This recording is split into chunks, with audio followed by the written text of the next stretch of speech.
thank you for inviting me, folks. This is it's a great pleasure to be here and everything. I've always had a nice, I grew up in Kennewick and I live in Spokane. I've always had a nice soft spot for Walla and everything. It's just a great area. And so, but I spend my winter going through books, and then I make notebooks and everything. And then I go through all that and call out information for a presentation like this. And this one in particular, I've got a couple copies here. I'll give one to the museum here. But these are all my notes. Everything you're going to see tonight is in here too. And so if you want to just flip through that and get familiar with it and everything. But before we really jump into this, I want to share something else with you that you Walla folks will really appreciate. Okay, this is the selected letters of A.M.A. Blanchette, Bishop A.M.A. Blanchette. And he arrived out here in July 1847, a few months before the incident at the Weapons. And so he'd been here for 20 years, and he's writing a letter to the bishop back in Montreal. And he's describing the whole Pacific Northwest. But here's what he says about, he describes Colville, and he's down in Vancouver, but here's what he says. He says, in Walla, 200 and some odd miles from here, is a chapel for the English-speaking population. The convent of the Sisters of the House of Providence is a distance of a few arpents from it. St. Rose Chapel, built for the Canadians settled along the Walla River, is 6 or 7 miles from the city, which is Frenchtown, right? And about 20 families live there. They have the best land of the region, yet they are no better off for that. For the most part, they are a degenerate brood, lacking in diligence and thrift and weak in faith. So that's what he has to say about Frenchtown, after he'd been here for 20 years.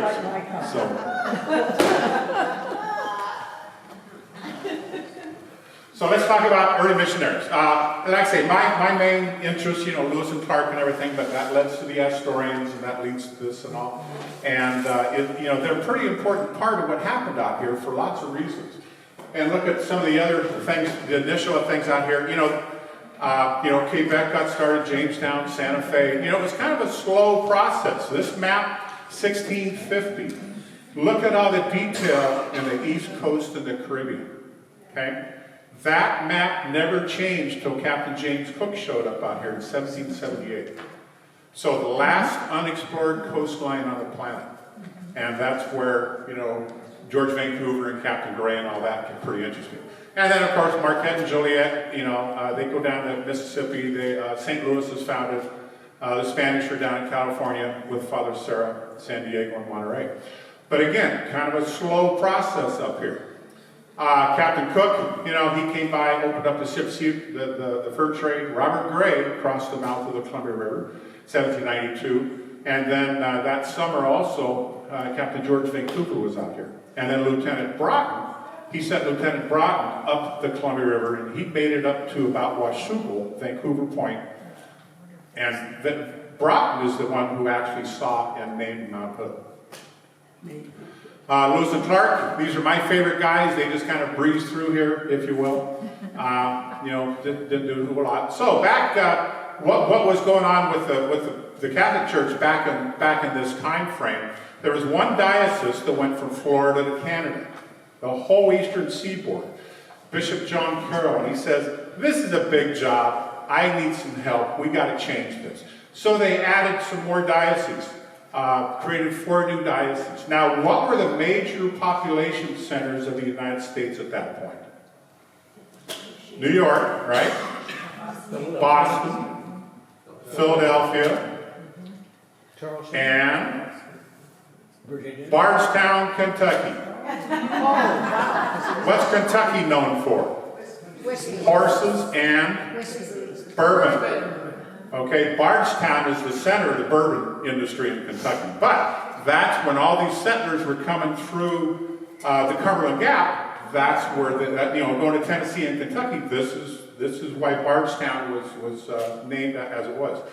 So the next step out here, read John Jacob Astor. Remember, he founded Astoria, 1811 founded Astoria. Why is that important for us? Because His employees settled down in Oregon, in that French Prairie area down south of Portland. That's why that's important. And then Hudson Bay Company, they got started in Fort Vancouver in 1825. Now, and we'll talk about the Hudson Bay Company, we'll talk a little bit later. In this time period, the three most important locations for the entire Hudson Bay Company: London, Montreal, and Fort Vancouver. Okay? The more I read about Fort Vancouver, the more you realize how incredibly big and how incredibly important it was. And of course, Dr. John McLaughlin. The language spoken at Fort Vancouver primarily was French. Very little English. You have a lot of the Scotsmen, so they're speaking Gaelic. You got a lot of Hawaiians, and then you got some native dialects. But Fort Vancouver was really just a melting pot. Now, this is where I think it gets kind of interesting, and I think you guys will find this is interesting. So the Iroquois, remember the Iroquois had this reputation during the French and Indian War, right? So anyway, a group of them went to Montreal. They settled there, but they became catechized. They spoke French, and then 24 of them came out here for the fur trade. They settled with the Flathead natives up near Missoula, Montana, Bitterroot Valley, the Flathead Valley. Okay, they got assimilated into the Flathead tribes. And they're the ones who really perpetuated a lot of this too. And their leader was French-speaking Old Ignace. So you got all these French-speaking Indians near Missoula, Montana. Okay. So, 1831, some of the Iroquois, they wanted to come, they went to St. Louis, they wanted some instruction and everything. 2 of them died, 4 of them arrived, 7 of them left, 3 of them got to, I think it was Council Bluffs, and they turned around. 4 of them arrived in St. Louis, 2 of them died in St. Louis. They died at the home of the superintendent of Indian Affairs, who was also known as the red-haired chief, who was a member of the Lewis and Clark expedition, William Clark. Okay? These two who died, William Clark had his home, which is near the upper part of the arch, the northern foot of the arch in St. Louis. And he also had his Indian agency there, just adjoining to his house. And so this is where 2 of them passed away. 2 of them continued on, and they started home. Now, they were on a steamboat heading up the Missouri River. One of the passengers on the steamboat was George Catlin, very famous Western artist. James Audubon was also on this boat. But George Catlin painted these 2 portraits of the 2 survivors. Now, no horns on his head. He died near the mouth of the Yellowstone River, North Dakota-South Dakota border. Rabbit skin leggings, he found some flatheads up there on the Missouri River in eastern Montana. He got off to be with them, and they were attacked by the Blackfeet and killed him. So they never made it back to the Flathead Valley, but you could say it was a partial success. Okay, made it back to Montana anyway. So William Clark was talking to a Methodist minister, and he told him about these Iroquois who had come out here. And this is what really jump-started a lot of that. Okay. So we'll get back to this again here later. So Captain Bonneville Dam, Bonneville this, Bonneville that, Bonneville River, okay? He was born in Paris. And so, but he went to West Point, came out, and he was out here as a captain. And so he explored the West for a couple of years. What he said, he'd get to the Green River Rendezvous, which is south of Jackson, Wyoming. You know anything about the fur trade, you hear about Green River Rendezvous. And look what he wrote. The Nez Perce Flatheads observed every festival of the Catholic Church. Where did they learn that? The Iroquois. Okay? Because nobody else had been here. The Methodists, even the Methodists that came out, they're the first ones. That wasn't until 1834. So this is before anybody had been out here as a missionary. So they're learning all this from the Iroquois. So the old cathedral in St. Louis. Now this is the 4th building that's at this location. And the 2nd building is where Sacagawea's baby Pomp was baptized. But this was completed in 1834, so this pile of stone is witness to everything we're going to be talking about in St. Louis here, okay?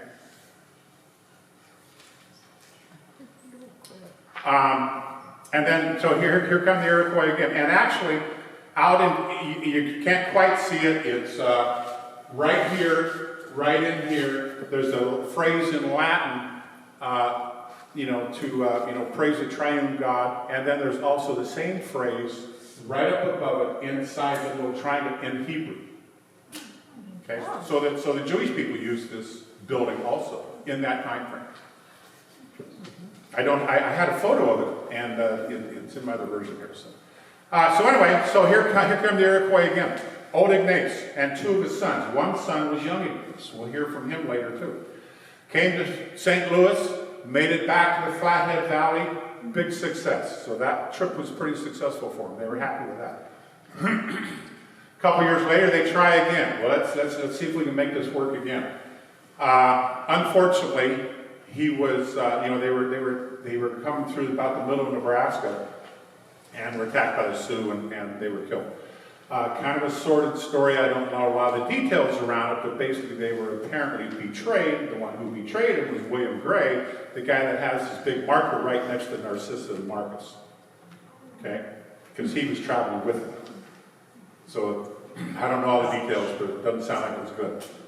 So here's a portrait of young Ignace.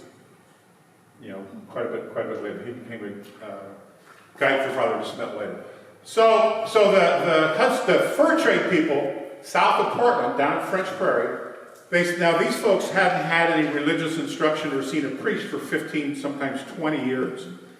And so they start writing letters to Montreal and Quebec. We want priests. And so you see a pattern here with the names, okay? Okay? So the Hudson Bay Company was comprised mostly of a lot of Scotsmen, based in Edinburgh. But they also had a lot of French Canadians who were the boatmen. And so they had a committee for the Hudson Bay Company. And they said, well, we need to try to accommodate our employees and try to provide a little bit more, faith support for them and support for their faith and everything. And so they said, okay, so here's Governor George Simpson in London writing to the Archbishop of Quebec. Have your guys in Montreal in the middle of April, and we'll take them to Fort Vancouver for you.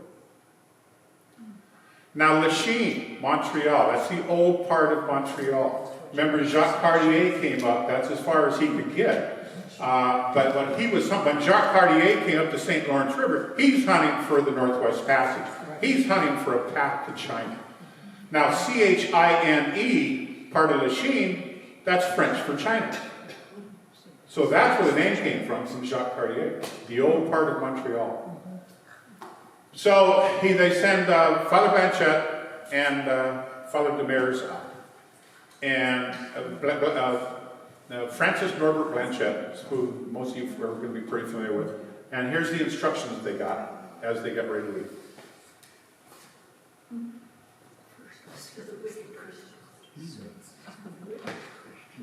Who fits the second description?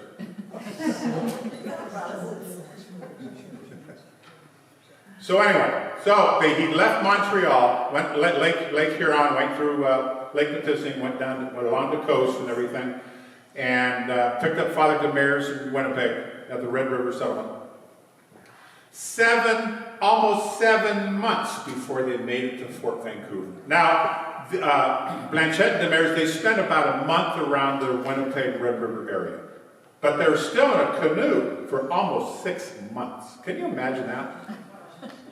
But Fort Colville, that was a real important spot. Fort Okanagan, Fort Walla Walla, at Wallula. They finally arrived at Fort Vancouver a little bit later. Here's his route, real hard to see.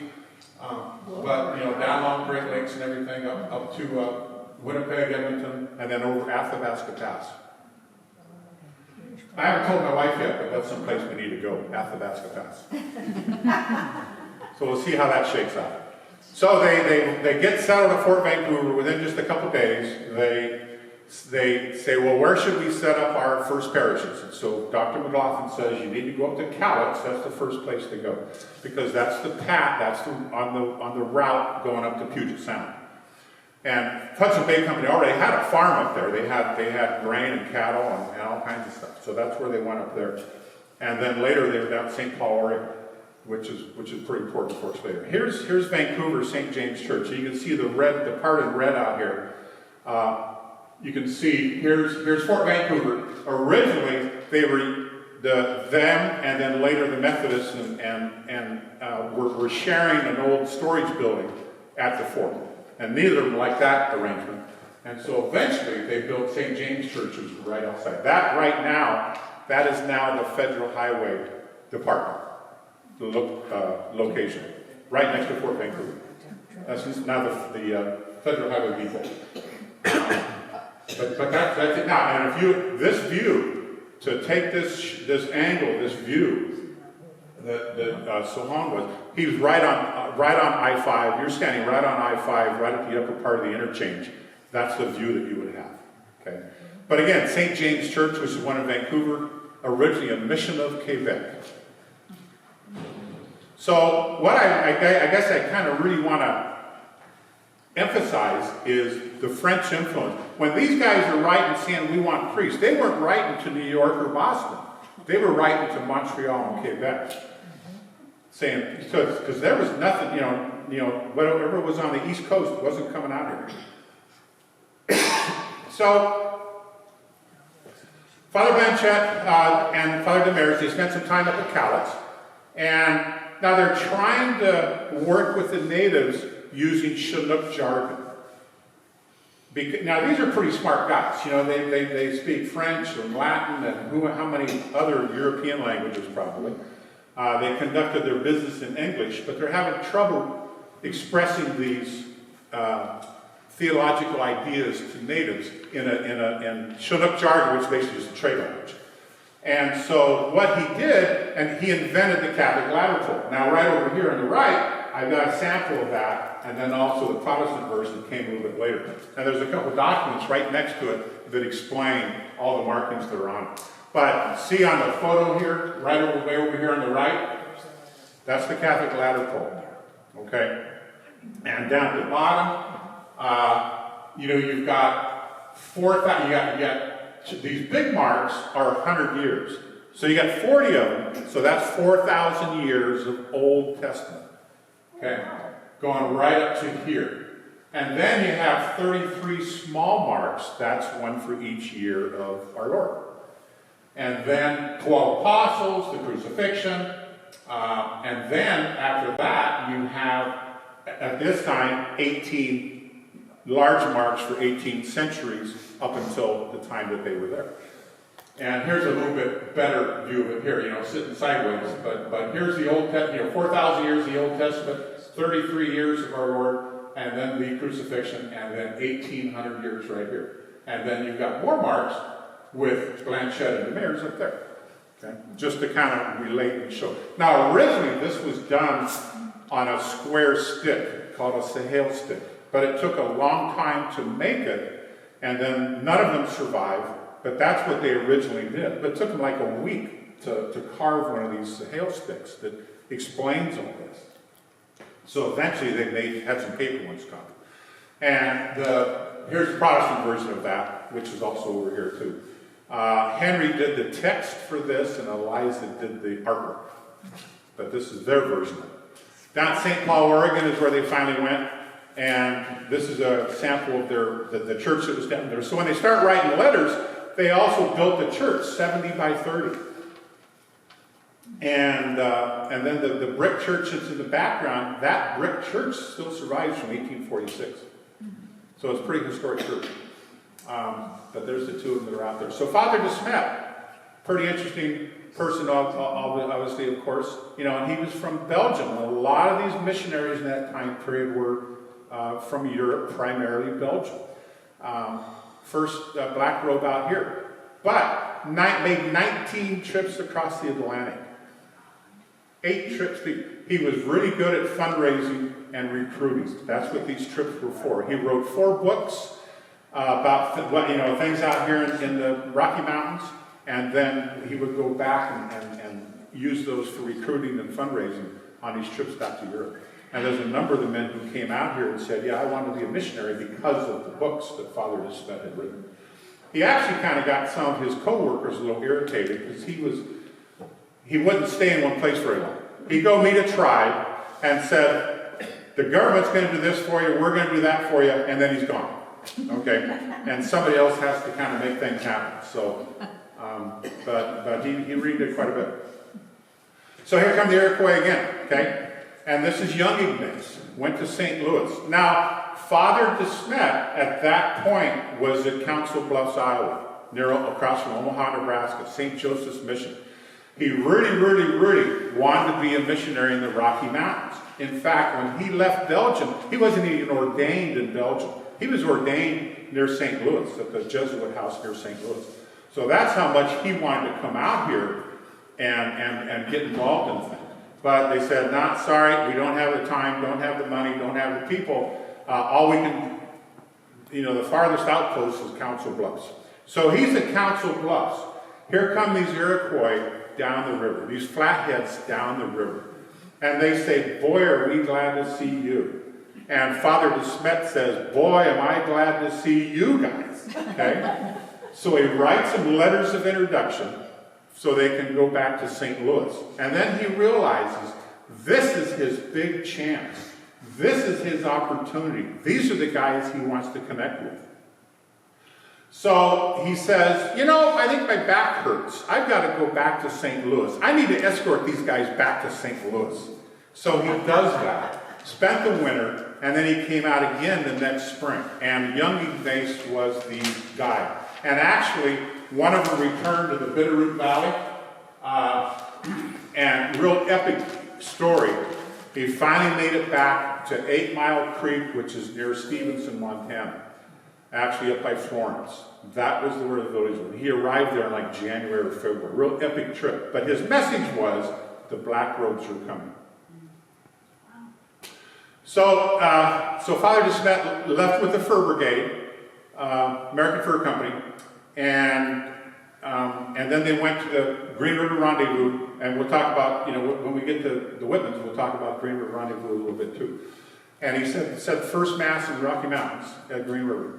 And then he went to Driggs, Idaho, Pierre's hole, and said Mass there for 1,600 people. Now, Pierre, there's a lot of these holes if you're right.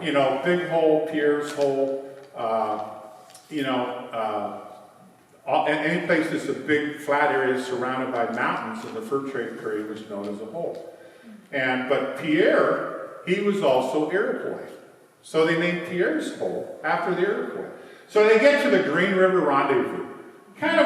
Looks kind of a sedate kind of activity there, doesn't it? The natives and all the traders would come down out of the mountains with their furs and their hides, and then all the fur trade people would come from St. Louis with all the trade goods and provisions and everything. Looks kind of sedate, doesn't it? This is the other version. They get together, they drink, they fight, they race, they trade, they drink, they gamble. Okay? Partially it was a pretty wild time. So they had some exposure to some of that too. But you go up there by Green River and there's a little monument to Father DeSmet there. And where he said Mass for 2,000 people.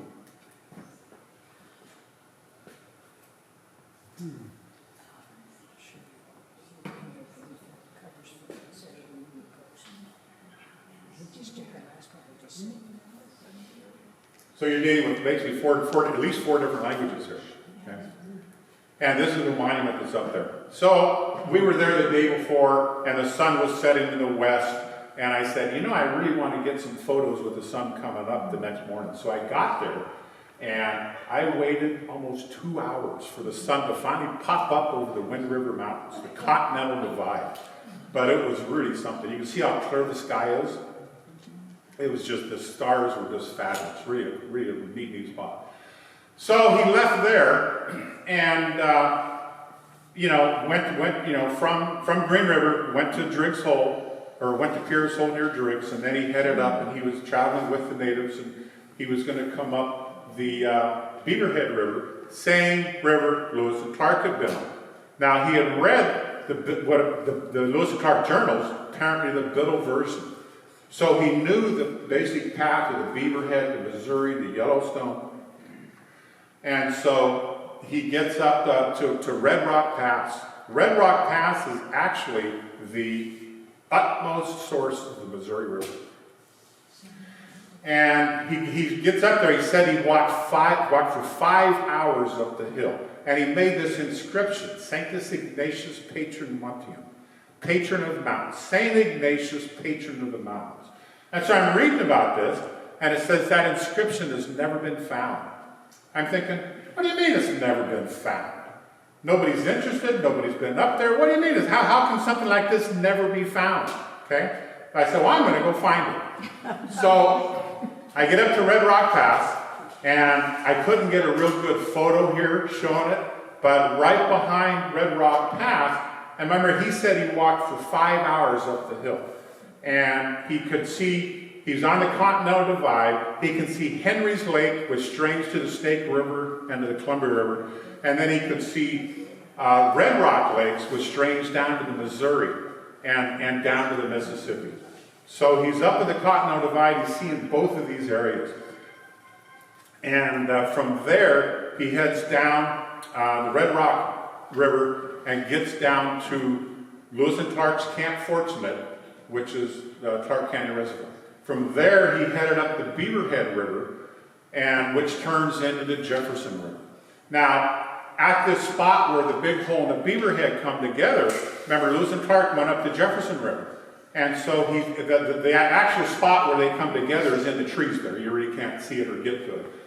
But, so he sits down at the mouth of the Beaverhead, and he writes a letter. And he's writing a letter to Father Demers and Father Blanchette.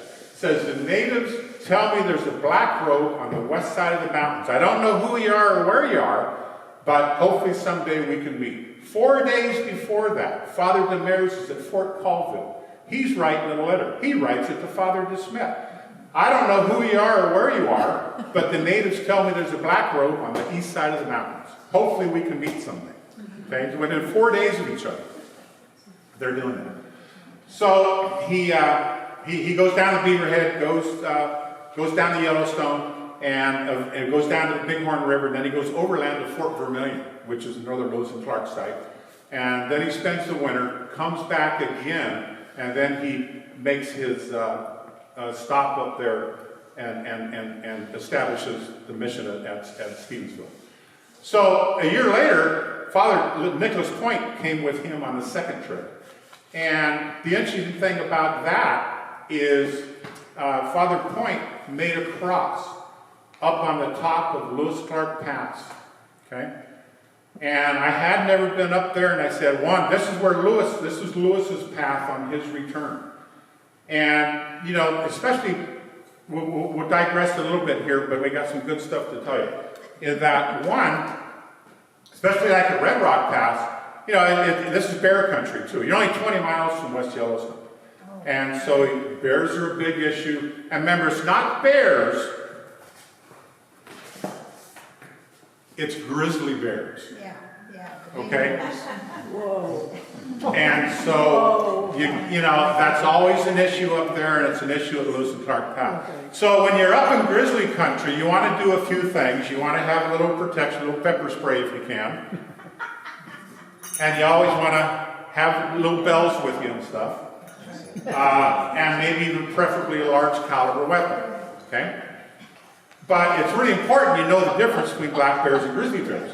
Because, black bears can climb trees and, brown bears often don't, but I suppose they could in the right situation. And so one way you tell if they're different is the signs that they leave, any scat or anything like that. And you know how you recognize grizzly bear scat when you see it.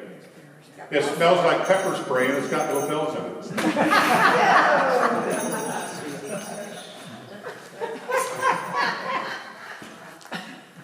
So anyway, so Lewis Clark Pass, I finally get up there and I'm thinking, Where's the cross? I couldn't find it. I think I finally got it figured out. But again, when these guys were having priests come, they weren't coming from the East Coast. Look at these names here. Okay?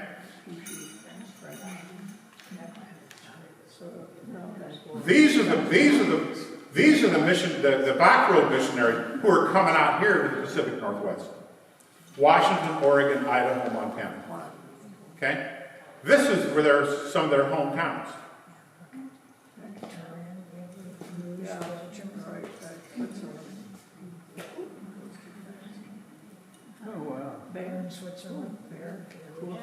So, I mean, remember you got this big influence from the Iroquois, and who would have thought, you look around anywhere in the Pacific Northwest, you'd have no idea of this, really. Yeah. About the only thing I can really point to that illustrates some of this is the fact that St. James Church, that one sign, Mission of Quebec. So, of course, the women were religious. They were out here, too. Sisters of Charity, Holy Name, Providence. And, of course, the big figure out here was Mother Joseph. Now, she was from Montreal, and she wanted to join the order and everything. Her father built carriages, and she would help him. And so she became real good with metalworking and woodworking and things like that. So it got ready for her to go join the order down in Montreal, and her father took her down and says, here's my daughter, she does this, and she does this, and she's really good with her hands and all this, and I think she'd be a good asset for your order. But again, incorporated the House of Providence, Providence Healthcare, Sacred Heart, St. Mary, Providence this, Providence that. This is where it started, okay? And she would go on these fundraising trips, go to the mines in Washington, Oregon, Idaho, Montana, and she'd go to these guys and say, hi, you don't know me. You got a mighty nice looking bag of gold dust there. Wouldn't you like to donate to our hospital? That's kind of the approach that she took. Eventually, things got moved from Stevensville up to St. Ignatius. And so here's the house for them.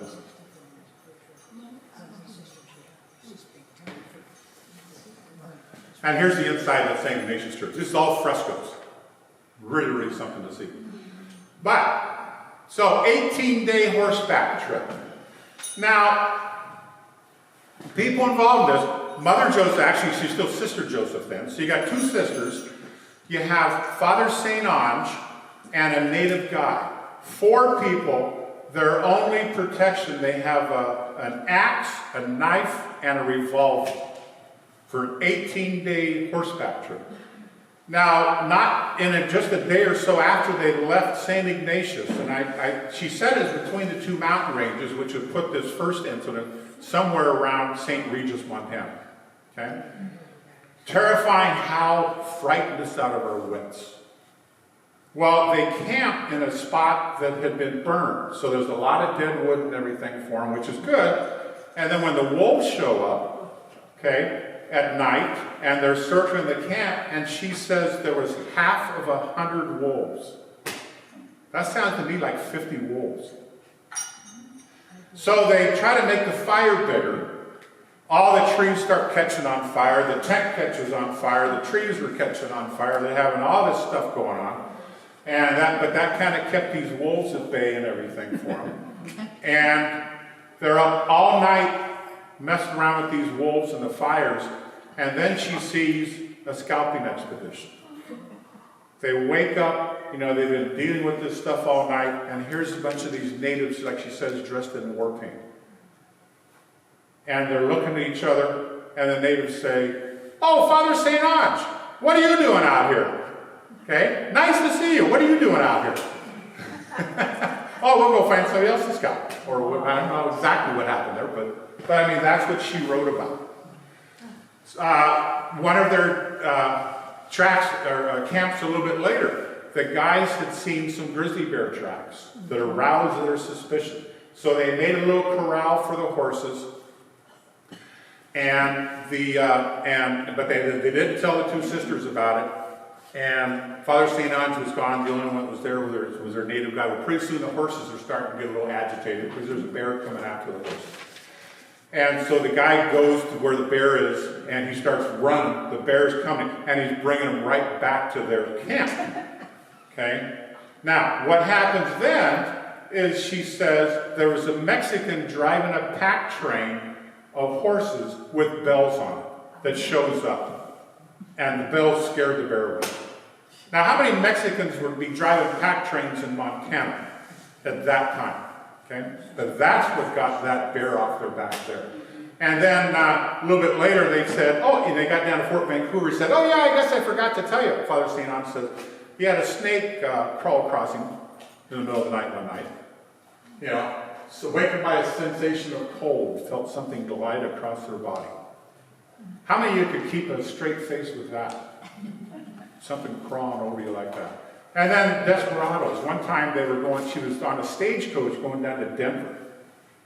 They got waylaid by some highwaymen, and everybody gets out, and they're going through all their bags and everything. And she does the old Jedi mind trick with one of these guys. Young man, that black bag over there, that's not the bag you're hunting for. Bring it to me. This bag? Yeah, that bag. Bring it over. So she's doing this. That's not the bag you're hunting for. Okay, the old Jedi mind trick. So it's really quite a story. But not everything has a happy ending.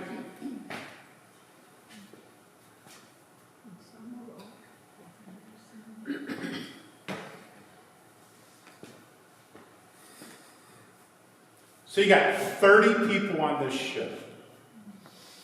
Think about what lost at sea means. He was going to his diocese, if you will, in Honolulu, I think, but he's responsible for the Marquesas, that whole Polynesian area. And they're sending all these priests and religious and everything, lost at sea, probably somewhere around Cape Horn. So again, here's the Methodist newspaper. Let's get things going again. They're really the first ones out here.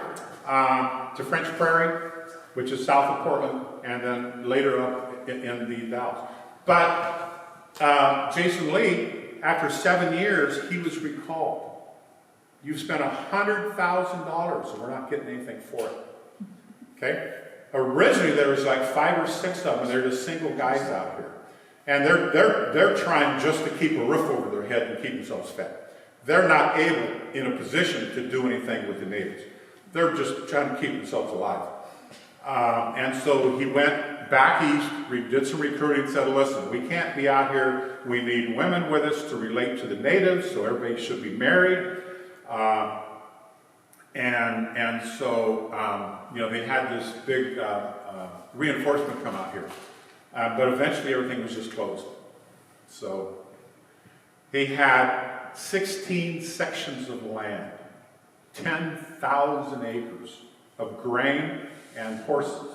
The natives weren't interested in grain and horses. Okay? And so that didn't work real well for him.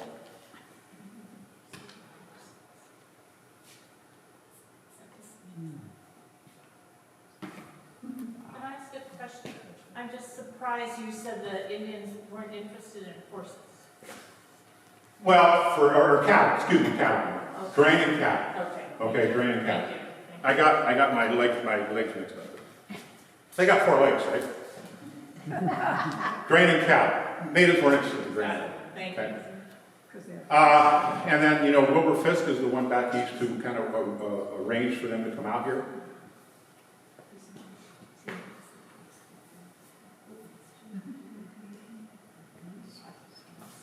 Now, this is just after they're getting started. Okay, this is before they went back east to do their reinforcement. This is the location of where their mission was. Now, the rivers changed, and so you can't really get to where they were. But these little outline of the houses is the location where they had their thing. So how many have been to the Dalles? Mm-hmm. How many have been up in the hill in the Dalles? Pulpit Rock. This is right next to the tennis courts of the high school.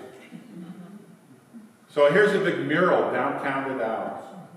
But see how the actual rock and here the one that's in the drawing? I mean, they're identical.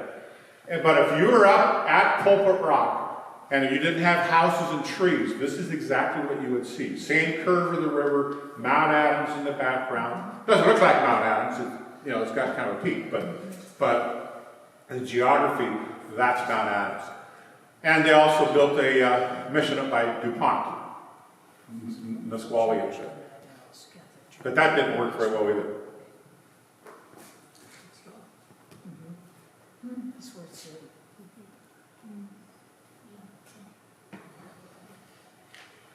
You know, and I'm going through, spend my time, you know, going through books and making notes, going through books and making notes. You know, I'm not trying to slam it one way or the other. I'm just looking for things that are notable.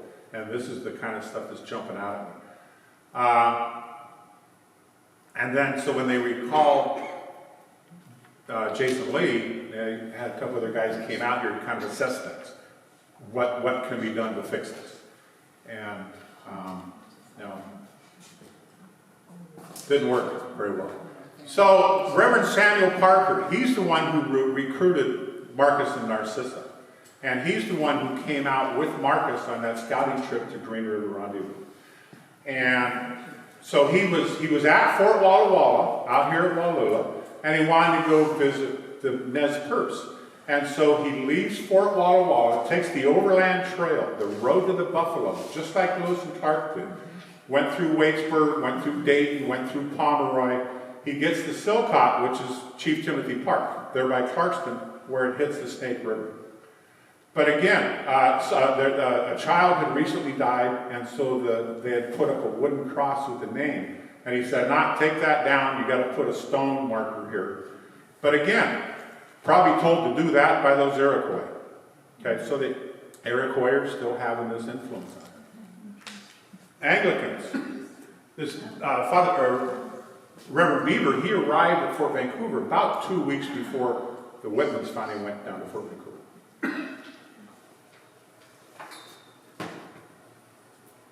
A la Faucon du Pays, the custom of the country. Common law marriage, okay?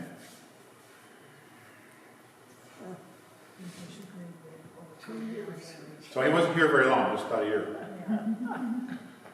So let's talk about the Whitmans. I know you folks are real familiar with a lot of this, but I just want to throw a few things out here and everything, you know, so we can lay some groundwork for a couple of things. Of course, Narcissa, shortly before she was age 16, she pledged that she wanted to become a missionary.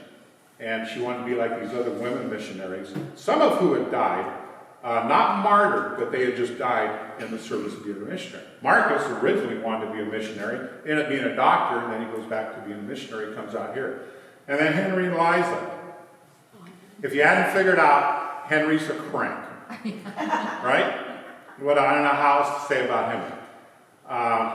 But that was, you know, but they did quite a bit. So, Reverend Parker, the one who was at Silcott, he puts, after this newspaper article, he puts on a series of meetings about recruiting missionaries to come out here. Marcus went to one of these meetings. A couple of days later, he put on another one, and Narcissa signed up there. So Marcus and Narcissa separately, didn't know each other, separately wrote letters to Reverend Parker, I want to be a missionary. And so Reverend Parker's looking at these and says, Marcus, you need to find yourself a good missionary wife. Okay? So Marcus goes to the Prentice household. And he'd known the household, but he hadn't met Narcissa before. And so he shows up here on a Saturday. And it's just a little out of focus, but I think you get the idea. So he shows up on a Saturday. Hi, Narcissa. Nice to meet you. Okay? They spend some time together on Saturday. Sunday, he comes back. It was really nice to meet you yesterday, Narcissa, for the first time. I've met your sister Jane before. I really, really, really like your sister Jane, but she doesn't want to be a missionary. And since I want to be a missionary, and you want to be a missionary, and we both have to be married to be missionaries, the next question is, will you marry me? Oh, and by the way, I'm leaving tomorrow on a scouting trip to Wyoming for 9 months. So before he takes off, you know, he asks the question, she says yes. He comes back, they get married. Now, remember Narcissa had pledged herself to be a missionary, and she really admired these women missionaries, a lot of whom had died in service of being a missionary. And so she had everybody at the wedding, including herself, wear black. Just in case. The next day, they take off on their honeymoon to Walla, if you will. Okay? They left New York, finally arrived again, another 7-month trip to get out here. And the interesting thing is, she gets to Kansas City, and she says, we're at the edge of civilization. We're at the edge of the world. She hadn't even been to Kansas, or she's in St. Louis. She hadn't even been to Kansas City yet. And she hasn't made it to Walla yet either. Okay? So here they are, you know, they went to Green River Rendezvous, but had a tough time here and there.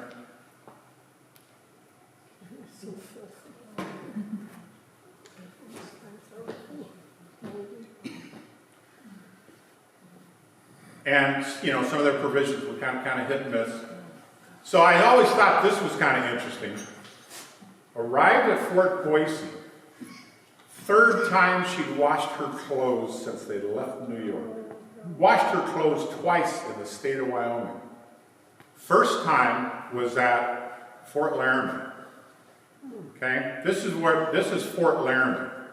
And you can see the White House there. That's a more modern house, but the actual Fort Laramie, which was originally Fort William, now Fort Laramie, is just to the right of that, between that river. That's the original. So this is where Narcissa washed her clothes for the first time after they left New York. That's, you know, I wouldn't have expected that, but that's what it do.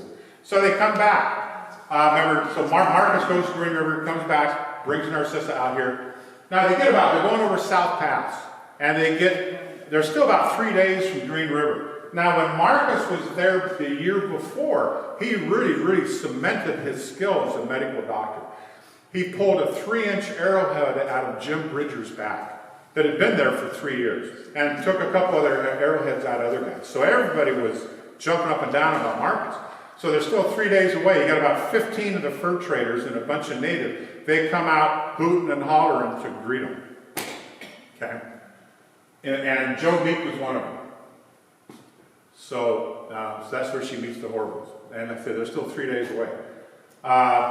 And of course, there's the marker there. It's at the Green River Rendezvous for Narcissa and Eliza, first white women to come in Wyoming, first white women to go over the pass and all that. So they're coming over the Blue Mountains finally. They go through they get to Fort Hall, go over through southern Idaho. Remember, this is before the Oregon Trail. And they go over the Blue Mountains. And if anybody knows where this location is, where you can see these 2 mountains, I'd love to hear about it.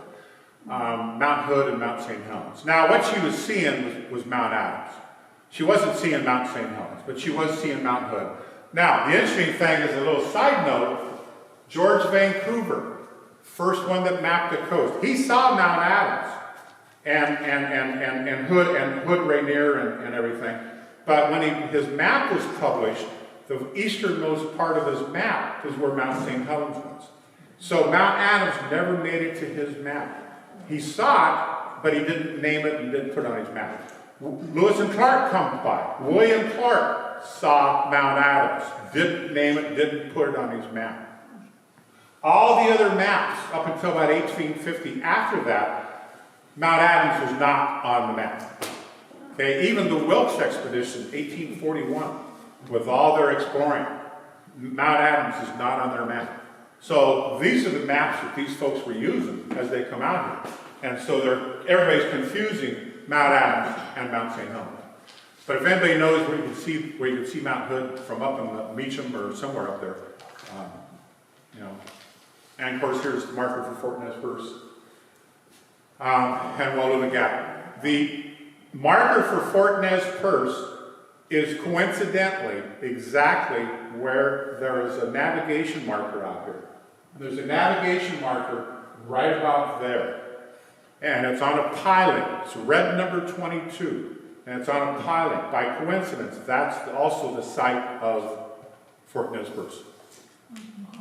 So you can see it, you know, from this corner here before you get to the Two Sisters. You can see it out there. 6/10 of a mile north of the mouth of the river. So again, here it is a little bit later. But, so they come over the mountains, they make it to Fort Walla, and they caught their breath, and they say, okay, well, we got to go down to Vancouver, Fort Vancouver, and go meet Dr. McLaughlin and pick up some supplies and provisions and see where he thinks we should put our thing. So they're heading down, canoeing down the river. They get down to the Long Narrows, which is down to Dalles, the area right behind the Dalles Dam. Now, this is where all the natives have been fishing for 15,000 years. 300 to 400,000 pounds of fish coming out of the river every year. So you got fish guts and fish skins everywhere. And so this is what Narcissa ran into. Fleas.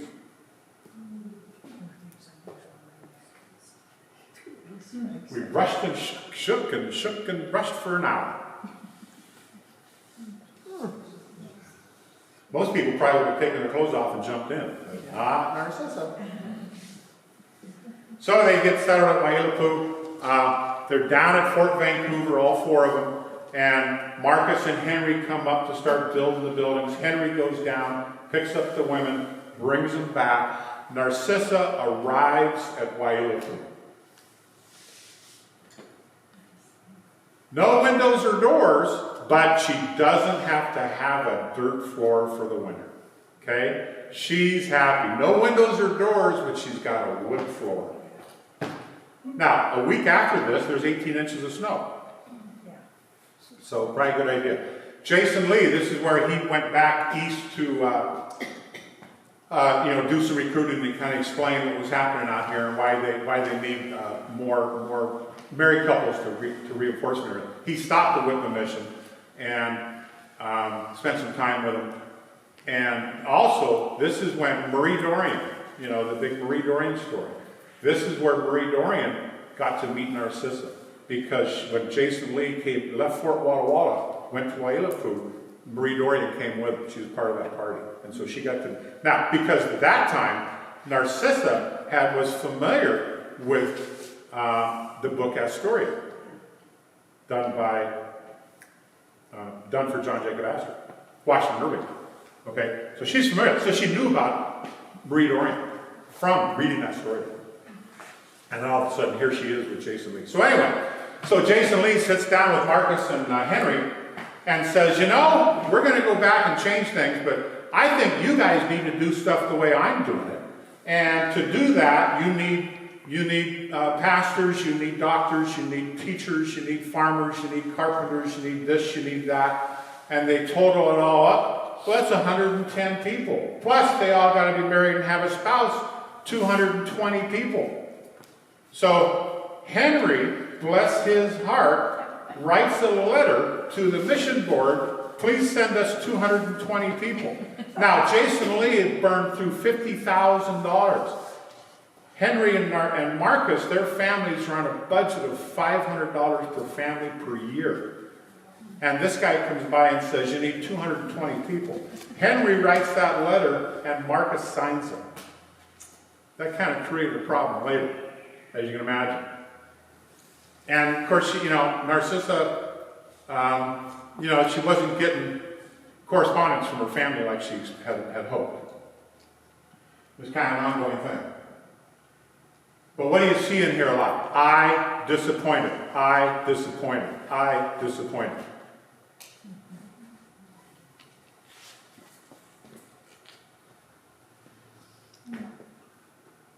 But they did spend quite a bit of time with some of the neighbors, some of the Hudson Bay people up there at Fort Colville and everything.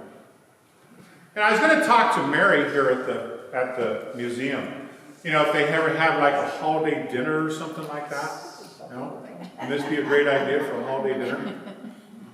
I don't know how successful we'd be getting it, but stuff. And of course, they ate horse meat for 5 years before they got it. So when Henry was sending all his reports back east, he was kind of exaggerating. Things are going great out here. Things are so smooth. It's going terrific. So the mission board sends these other 4 couples out here. Now they got to deal with all of them. And this is, affectionately known as the white tablecloth lady. Okay?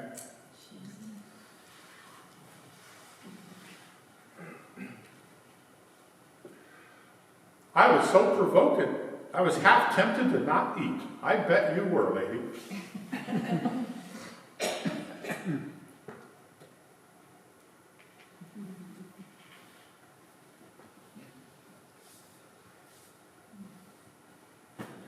So they had a little tete-a-tete afterwards, made up and everything, talked things through. Narcissa spent the next week locked in her room, which you would see that kind of things with her.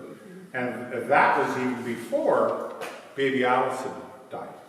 After baby Alice died, I'm sure that didn't get any better for her.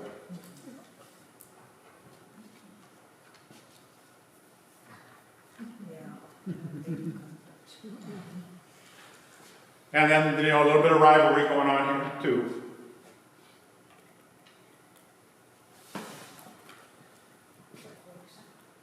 By this time, Blanchette and Demers are down around Vancouver, and Father DeSmet and Father Pointer up here.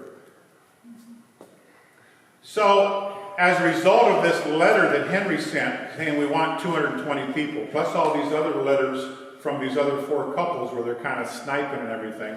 The mission, now remember, 6 months one way to get a message back east, and another 6 months for it to come back. Yeah. By this time, Henry had kind of changed his ways. He'd apologized. He's behaving himself. Some of these other people had left. So things are getting back more of an even keel. But the mission board doesn't know all that. All they're seeing is all these negative letters. And so they send a letter out here that arrived in September that basically said, Henry, you're fired. Marcus, you're going to move north of Spokane. We're going to close the mission.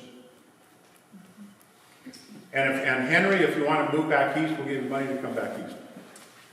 So Marcus is thinking, well, one, he's still got a position. It's Henry who doesn't have a position. But he's doing some math, and he thinks, well, if I got to go all the way back to Boston and explain it to these people, and then come all the way back out here in a timely manner before the snow flies in October, I got to leave, like, right now, okay?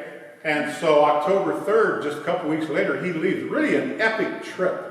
Went down through southern Idaho, gets to Fort Hall. They say, oh, you can't go back over South Pass to middle Wyoming because there's a lot of conflicts with the natives going on. You got to go all the way down to Santa Fe and Taos. You got to get through the mountains of Colorado and New Mexico in December and January. Then go to St. Louis. So really an epic trip. So let's talk about Paul Kane, okay? Paul Kane was, he's from Toronto. He was an artist with the Hudson Bay Company. He was out here for about a year. And he's the one that did these sketches that were later made into the portraits that you see. And he spent quite a bit of time, or not a lot, but he spent some time with the Whitmans and everything. And we'll talk some more about him a little bit later. But, again, here's the, you folks are familiar with all this stuff, so we won't go into it too much, but lots of conflicts and everything. Poison, I can't remember if it was strychnine or arsenic, but Marcus had a big supply of it for wolves. He would poison meat, put the meat out, and then the natives would find the meat and eat it. And that's kind of where some of this poisoning stuff came from. And then one of his hired men was putting some of the poison in watermelons, which were disappearing. Not enough to kill anybody, just to make them uncomfortable. Okay? And so that was part of it. So here come the Blackbirds. Here's Bishop A.M.A. Blanchette. He's the one that we talked about earlier. They left Montreal. Now he's the younger brother to F.N. Blanchette, who was in Vancouver. They're 2 years difference, and a 10 years time change from the time they came out here. So they arrive September 5th. Bishop A.M.A. Blanchette arrives at Fort Walla, and then Father Brûlé shows up with the wagons and stuff about a month later. But here's Father A.M.A. Blanchette's map of their trip. And again, no Mount Adams on it either. 1847, no map. So, everybody's copying all these old maps. And there's his one. But they went through, St. Louis and Kansas City and everybody else. So here this is a guy who's ordained in the cathedral in Montreal, and he's arrived at his diocese.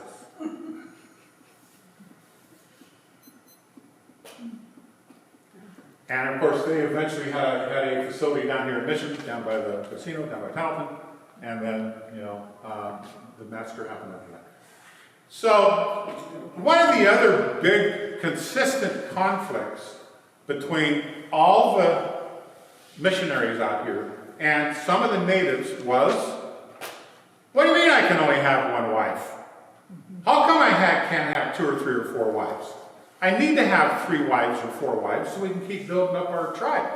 Especially with disease and everything that's been knocking them down. So, but that was a pretty consistent issue with all of them. So here's Father Josette, and this is a couple years later, but this is the southern end of Lake Coeur d'Alene. Okay? 37 below, down by on St. Joe River. They're looking at each other and say, if we stay here, we would die. So they walk up to the Ponderay River. I'm not sure exactly where, but, up at Newport or Priest River up there somewhere, I think. I don't know exactly, but it's about 60 miles to get up. 19 days for them to get up there in this kind of weather. Went up the west side of Lake Coeur d'Alene and then past Hayden and all that. So, 19 days. I mean, that's really something. So let's talk about Paul Kane. We got some good, interesting stuff from Paul Kane. We'll kind of start wrapping this up here too. So he spends some time with Marcus. He's going back to Toronto, and so he's descending Athabasca Pass. Now this is exactly what Father DeSmet did 2 years before. Paul Kane says they crossed this creek, stream 37 times in one day. Father DeSmet did the same thing and said we crossed it 40 times. So somebody got it mixed up a little bit. Now, Father DeSmet, when he came over, these guys are wet for so much, and they got these leggings, these leather leggings and everything, and their feet were so cold and so swollen, they'd have to take a knife and cut the leather straps out of their flesh where their legs swelled up. Father DeSmet lost all these toenails coming down here. So pretty significant thing. He's heading back over this is on the other side of the Athabasca Pass going down the river. Took us 3 hours to make an hour. Bleeding in the snow, leaving snowshoes bleeding in the snow as they're going. Okay.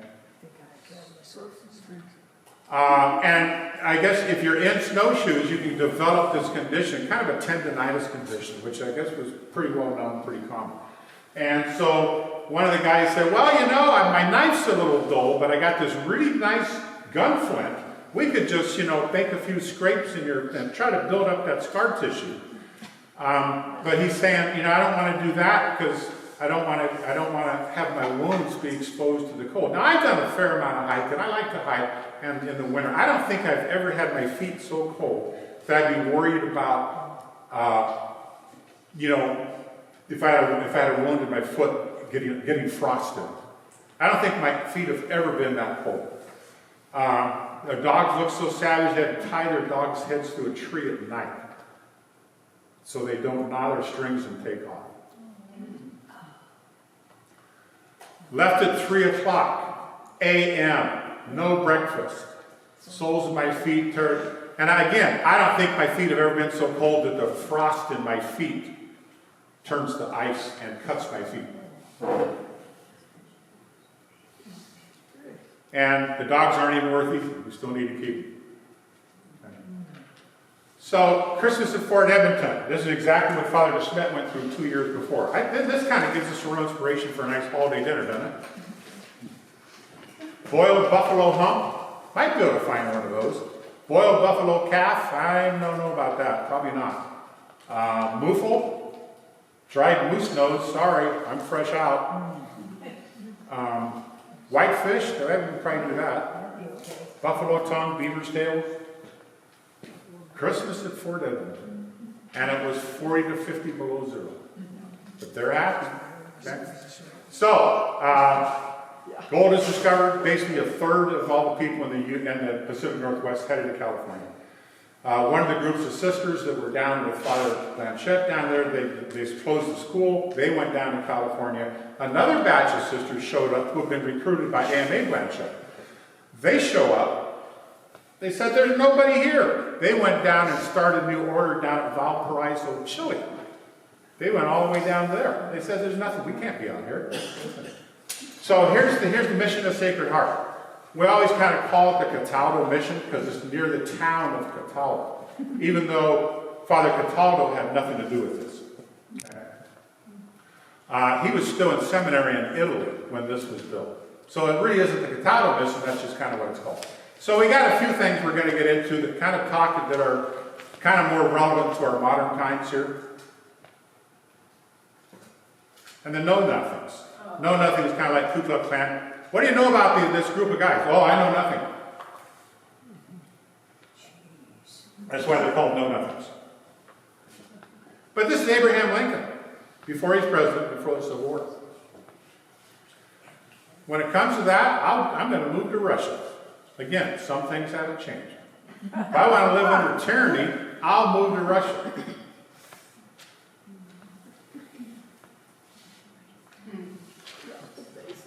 Again, that's Abraham Lincoln. So here's Father Catawba. You know, started Gonzaga University and everything. Last of the Black Rose. So after the Civil War, the only thing that the North and South could agree on is westward expansion. Now remember General Sherman's March to the Sea? William Tecumseh Sherman? After the Civil War, he's in charge of all the army out here in the West. He says, you can't deal with the Sioux. We have to kill them all, men, women, and children. You can't deal with them. And now, in this time frame, Father de Smet and some of these other missionaries were chaplains and performed a pretty good service for the military in, you know, helping with treaties and interpreting and things like that. And at this point in time, things were not, you know, there's a lot of attacks back and forth. But at one point, about 800 settlers were killed, whole families, men, women, and children. And so when Tecumseh Sherman was getting ready to go attack the Sioux camp, he said, Father de Smet, we'll give you one opportunity here. Now, somewhere in the middle of all this, Chief Sitting Bull said, I'm going to kill the next white person I see. The next white person he saw was Father de Smet. Okay, Father de Smet goes into his camp. They're having a scalp dance. 23 scalps, men, women, and children. And they got to convince him to, you know, stop what they were doing and everything. Didn't last for long, but that's what happened. So here we're getting a little bit farther down the road here. The Indian Department, Superintendent of Indian Affairs. He was up here. He was up here in Montana at one point. So President Grant, remember, he was at Fort Vancouver for about a year and a half at one point. And at that point, he sets up his peace policy because he's got 250,000 Native Americans with 370 treaties. How do you administer 370 treaties? That's a big job. And so, you got 107 Catholic Indians, 25, you got about 7-to-1 ratio here on the natives. And so they starts this Bureau of Indian Commissioners, 10 members on it, but they're all Protestant. They say, you put any Catholics on this, we're going to resign. Okay? And then when it came time to divvy things up, now remember you got the 7-to-1 ratio, and they expected, the Black Robes expected to get 38, they got 42. Or excuse me, 38 out of 42, and they got 6. Okay. So here's Methodist Harvey Wilbur. And he was a Methodist minister out here in the Yakima area. And he says, this would be great if I could be an Indian agent too. So he kind of took over the Yakima agency and went to the Black Robes and said, if any of you Black Robes come on my reservation, I'm going to throw you in jail. So that's kind of the environment that was going on with some of these guys. And eventually, the Black Robes started their own situation. So 1885, 8,000 Eucharists to the Catholics, to the natives, 300 of them to the whites. So that really shows you how enthused the natives were about that. Father Stephen DeRouge, this guy traveled as much as Father DeSmet. And so this is where he's up in OMAP, and he said they replenished his provision, not gave him a snack, replenished his provisions. We had a nephew stay with us a couple years ago. That kid eats more for breakfast than Father DeRouge does, I think, all week. Okay? A little bit of grain, a piece of fruit, a piece of dried salmon, replenished him. Holy smokes. Here's Gonzaga. Your kids went to college and everything. They kind of complain about maybe not having enough privacy and everything. Okay? How about that for a dorm? So, again, more government overreach. Government will take care of your children. We're not going to let you parents make decisions on your children. Okay? And then you get up more in modern times, KKK. You always think this is something back down south. This is Astoria. Okay, they would have Clashcombe Hill in Astoria, where the Astoria colony is. They'd have cross burnings on top of the hill.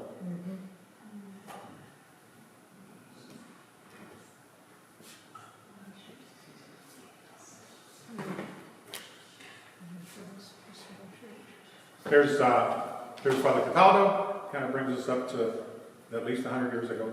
So, but that's what I've got here for tonight, folks. So I appreciate you guys sticking around. I think hopefully you found this pretty interesting. Thank you very much.